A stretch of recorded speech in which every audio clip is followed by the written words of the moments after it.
Don't forget to subscribe and press the bell icon to never miss a video from testbook.com.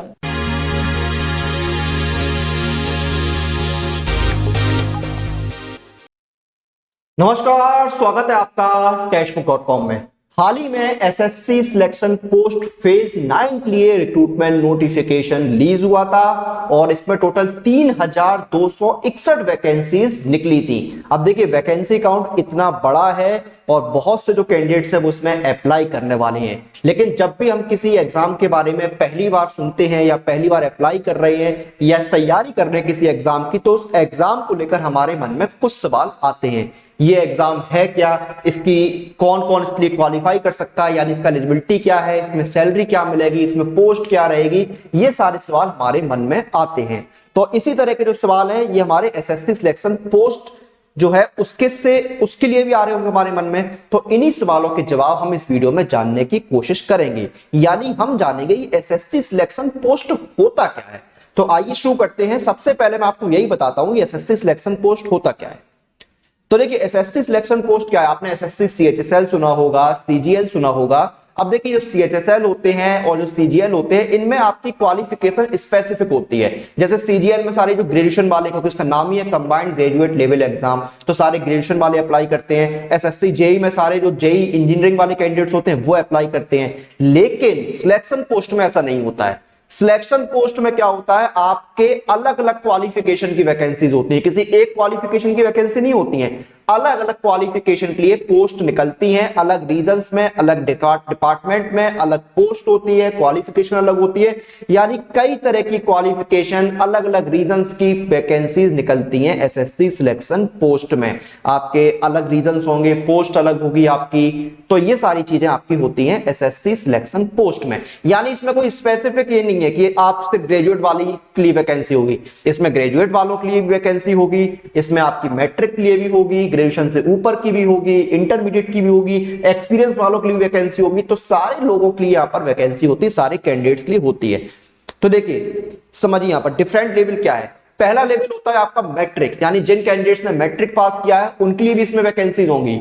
Jin candidates ने intermediate pass किया है उनके लिए भी कुछ पोस्टें होंगी, और जिन्होंने ग्रेजुएशन या उसके ऊपर की शिक्षा ले रखी है उनके लिए भी इसमें कोई ना कोई वैकेंसीज जरूर होंगी।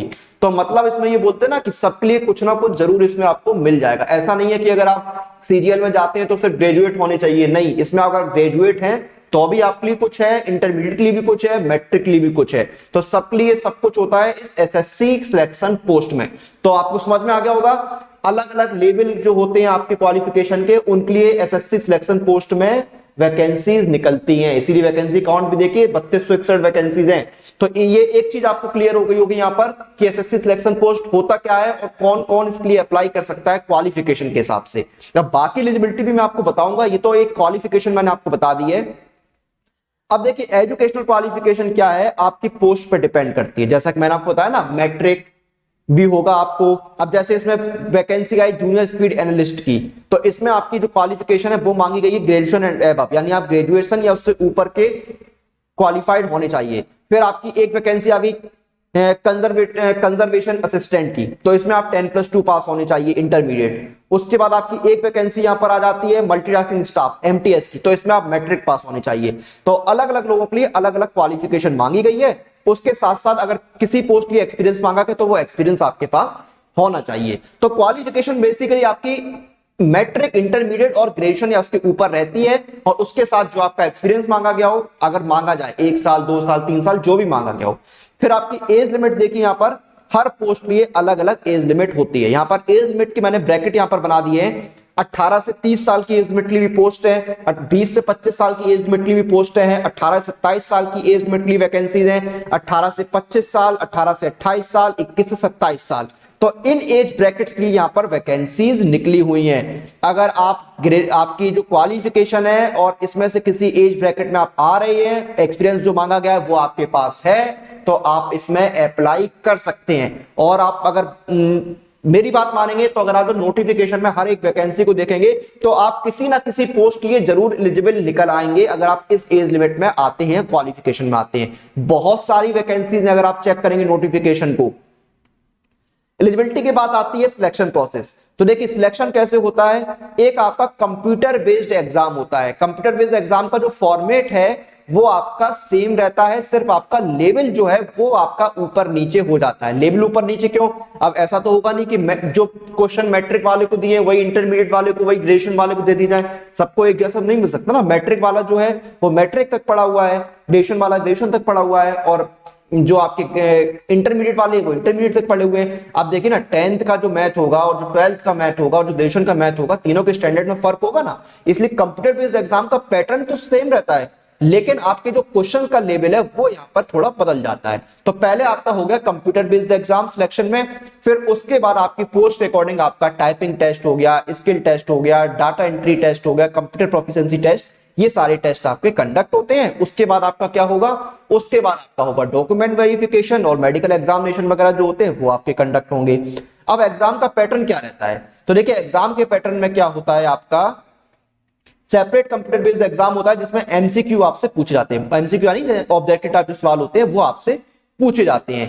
तो आपसे टोटल 100 सवाल 100 क्वेश्चंस पूछे जाते हैं जो कि होते हैं 200 नंबर के, यानी एक सवाल आपका हो गया कितने नंबर का, 2 नंबर का। और जो लेवल है क्वेश्चंस का वो आपका देखिए यहां पर थोड़ा अलग रहता है। जो मैंने आपको शुरू में ही बताया था कि आपके क्वेश्चंस का जो लेवल है वो सिर्फ अलग हो जाता है, बाकी पैटर्न आपका सेम रहता है। 100 सवाल आते हैं आपके जो कि 200 नंबर के रहते हैं। उसके बाद देखिए आपका क्या होता है, माइनस मार्किंग रहती है। 0.5 जो मार्क्स है वो आपके गलत आंसर पर डिडक्ट होते हैं, यानी 2 नंबर मिल रहे हैं तो आधा नंबर आपका जो है वो गलत जवाब देने पर डिडक्ट भी कर लिया जाएगा। तो 0.5 मार्क्स की जो है वो माइनस मार्किंग यहां पर आपकी रहती है। तो ये आपका एग्जाम पैटर्न हो गया। आपकी लेवल के हिसाब से एग्जाम में देखिए 4 सब्जेक्ट आते हैं, general intelligence, general awareness, quant और इंग्लिश लैंग्वेज। और हर सवाल का आंसर हर क्वेश्चन जो है वो 2 नंबर का होता है। 60 मिनट का 60 मिनट्स का आपको टाइम दिया जाता है। आपको नोटिफिकेशन में देखिए यहां पर जो सिलेबस है वो भी मिल जाएगा, और हमने भी सिलेबस के लिए एक अलग से वीडियो आपके लिए बनाया है। हर लेवल पर क्या सिलेबस रहता है वो हमने इस वीडियो में बताया है। तो ये आपका हो गया एग्जाम का पैटर्न। ये देखिए आपके क्वांट के 25 सवाल 50 नंबर के, जनरल इंटेलिजेंस के 25 सवाल 50 नंबर के, इंग्लिश के 25 सवाल 50 नंबर के, जनरल अवेयरनेस के 25 सवाल 50 नंबर के, टोटल 100 सवाल 200 नंबर के। 1 घंटे का आपको टाइम मिलेगा, और अगर आप स्क्राइब के लिए एलिजिबल हैं तो आपको 80 मिनट का टाइम दिया जाएगा। ये आपका एग्जाम पैटर्न हो गया।